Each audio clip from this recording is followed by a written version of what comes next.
Welcome to another edition of the Story Behind the Car. I'm at Rustoberfest, and what a cool car. 1963 Cadillac Coupe DeVille.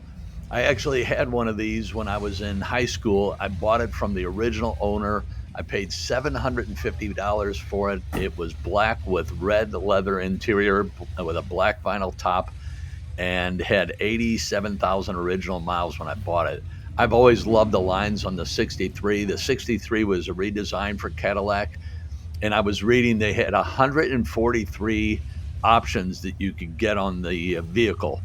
One of the things that I really liked, well, the fins you can see here, and that was a redesign for 63 and longer front fenders. Just amazing lines. One of the coolest features it had was the Wonder Bar radio, and it had a button on the floor. You could change the radio station, advance the radio station with your foot. So there was a button for the high beams and a button for the Wonder Bar radio.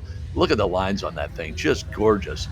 So this is bagged. You'll see on the license plate here, and just a beautiful lines, beautiful grill, amazing car. I hope you enjoyed the video as much as I enjoyed bringing it to you. Thanks again. Give it a like, subscribe, share it.